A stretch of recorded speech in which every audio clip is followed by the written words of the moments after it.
Hello and welcome back to the FPL Time YouTube channel. In today's video, we'll be ranking every £8 million midfielder in the FPL game to help you decide which ones you should be targeting for your Game Week 1 draft and which ones will be great options during this FPL season. If you do enjoy today's video, then please like, comment and subscribe as we're trying to hit 300 subs before the start of the season. It's also 32-degree heat in England at the moment at the time of recording, so that just deserves a like on its own for kind of putting up through these tough conditions. But without further ado, let's get into today's video.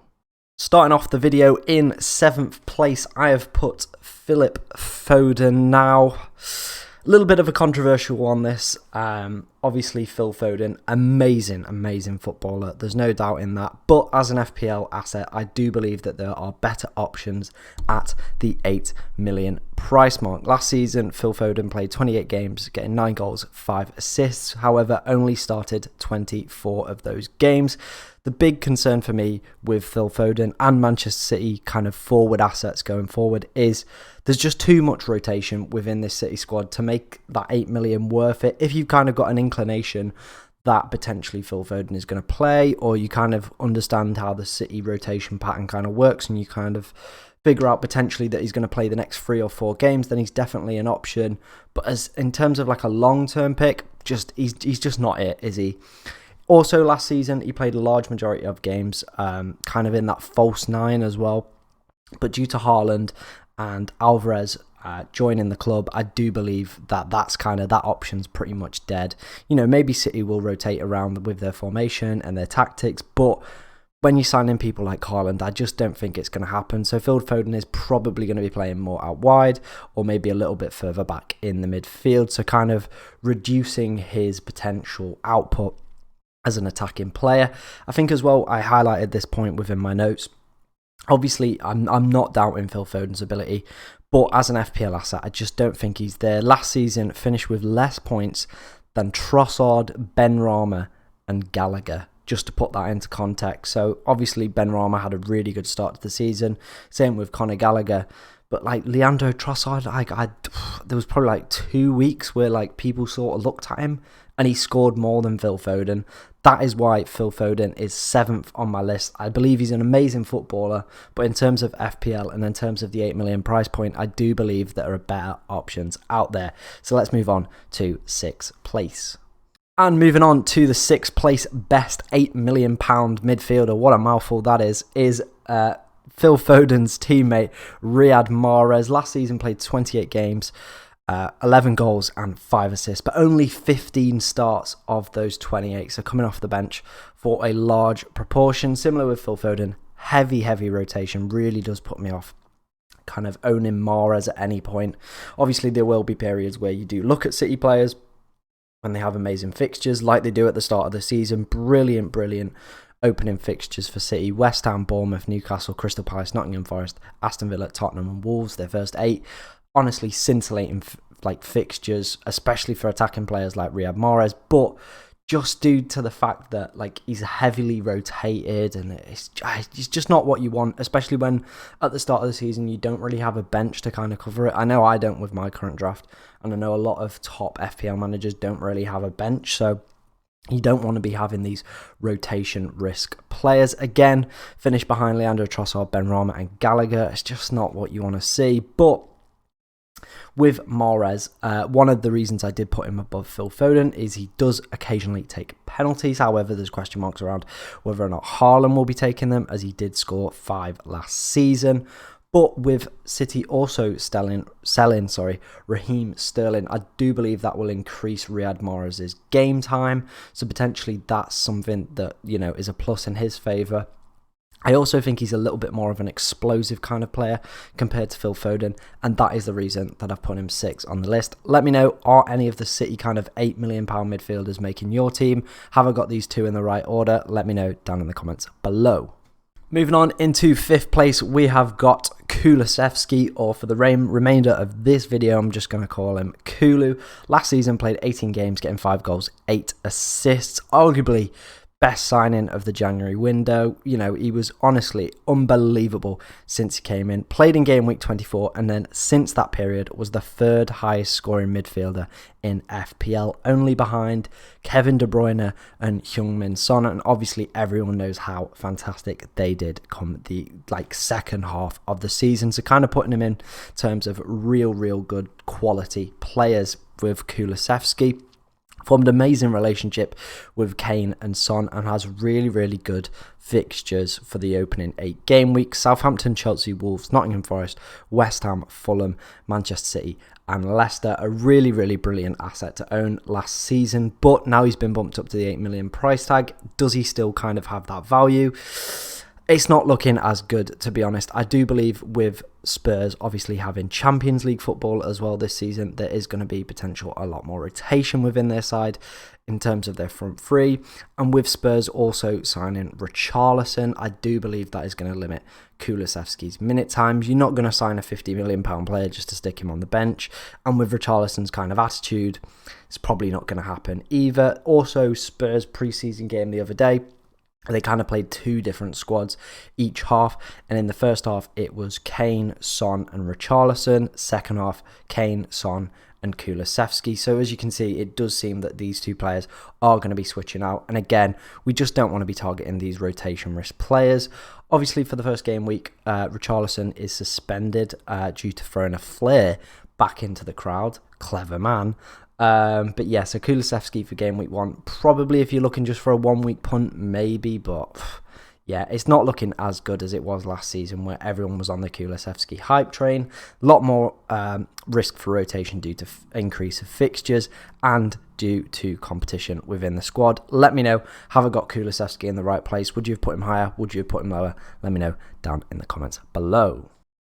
Moving on to 4th place, and we have got James Maddison. Last year, Maddison played 35 games, 12 goals, 8 assists. His best kind of returns in terms of goals and assists since he joined Leicester. Can he do it again is the big question mark around James Maddison. Obviously, everyone knows about his ability. He's a set-piece wizard. He is undoubtedly one of Leicester's best players and one of the most interesting players to watch in the Premier League. But throughout his time in the Premier League, has kind of always had a reputation of being a very much a purple patch, a streaky kind of player. But the reason that I did put him 4th on this list is he was the 6th highest scoring midfielder in FPL last season and had the highest number of points in terms of £8 million midfielders this year on the list. 181 points he acquired last season.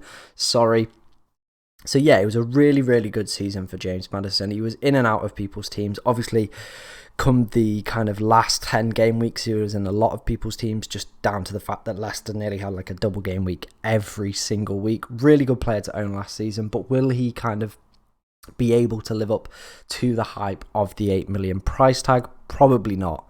That is why I've gone for him at 4th. Obviously, as well, I've gone with him at 4th as well, is Leicester's fixtures come the start of the season are just a little bit ropey. They play Arsenal, Chelsea, Manchester United and Tottenham within their first 8 games. But after that, it is all green and it is all rosy for Leicester. So maybe we will be looking at James Maddison come maybe game week 9, game week 10, who knows. But let me know, James Maddison at 4th, have I got that one right? Let me know. Obviously, another big thing with him is the fact that he doesn't play for a top team as well. Obviously, Leicester last season finished 8th, which was quite surprising considering they were bad all year. But yeah, obviously, the other players on this list are playing for elite teams, have a lot more better players playing around them, so obviously going to increase their output. But Leicester haven't signed anyone, haven't improved their squad. Got an aging Jamie Vardy up front, but that never really matters, does it? But let me know, James Maddison, 4th on your list. Will he be in your team at some point this season? For me, I think he will. Maybe after game week 8, maybe after game week 9. Who knows? Let me know down in the comments below. And moving into the top 3, we start with Mason Mount. 32 games last season, 11 goals, 11 assists. Best ever season in terms of goals and assists for him.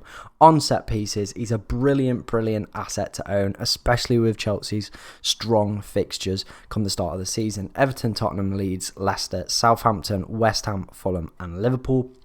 I currently have Mason Mount in my first Game Week 1 draft. You can go and see that on the FPL Tom YouTube channel. The reason I really like Mason Mount is due to the fact of his super low ownership, kind of around this 8 million and other premium kind of players price, 9.5%. I do believe that he could be a big differential for me come the start of the season. I'm not 100% decided on whether or not I'm going to keep him yet, but he is on set pieces. He's a brilliant footballer, but will he be able to live up to kind of the numbers that he produced last year? As you can see, overperformance on expected goals and expected assists. However, Chelsea have improved their squad, adding Raheem Sterling to that attacking lineup, who I think had one of the biggest kind of like goals to XG differences.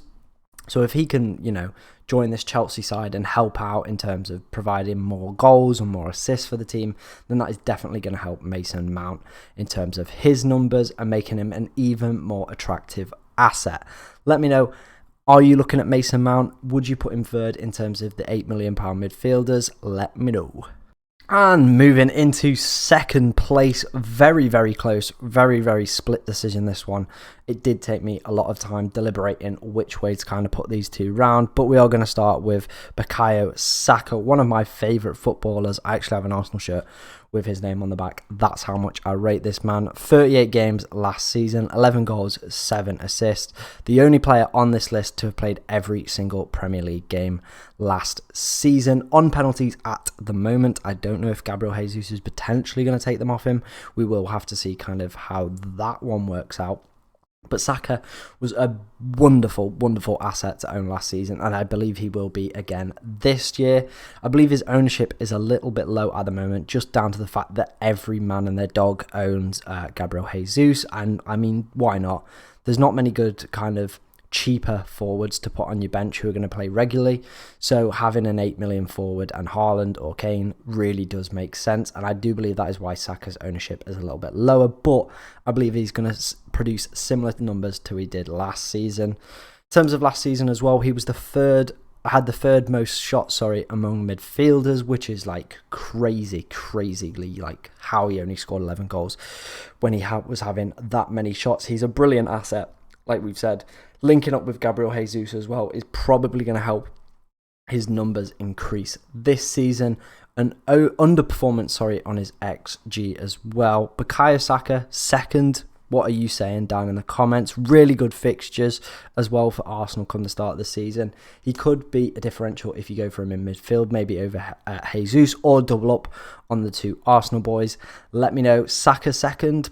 And moving into the number one spot, we have Luis Diaz. He is my number one rated £8 million midfielder for this season. Last season, 13 games, 4 goals, 3 assists for Liverpool. And he is a very saucy option for the start of the season. Liverpool obviously having really amazing fixtures. Fulham, Crystal Palace, Man United, Bournemouth, Newcastle, Everton and Wolves. Was really good when he came in from Liverpool, and had a really good start of the season at Porto, where he played 18 games, getting 14 goals, 4 assists, and had a goal plus assists per 90 at 1.09. Absolutely mind-boggling statistics from the Colombian right there.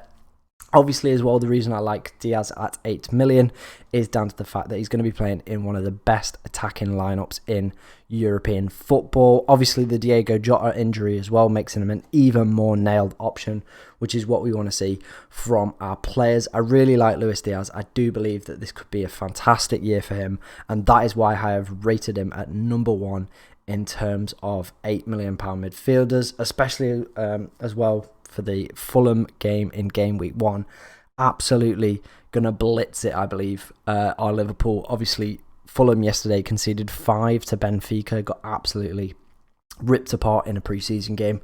Obviously, don't read too much into pre-season results, but obviously, when you've got one of the best attacks come into your ground, that's not something you want to be doing in pre-season, giving them early confidence. But yeah, Luis Diaz, my number one rated £8 million midfielder. Let me know down in the comments below, have I got any of these right? Where would you put all these players? Leave your list down in the comments below, and I'll see you next time on the FPL Tom YouTube channel.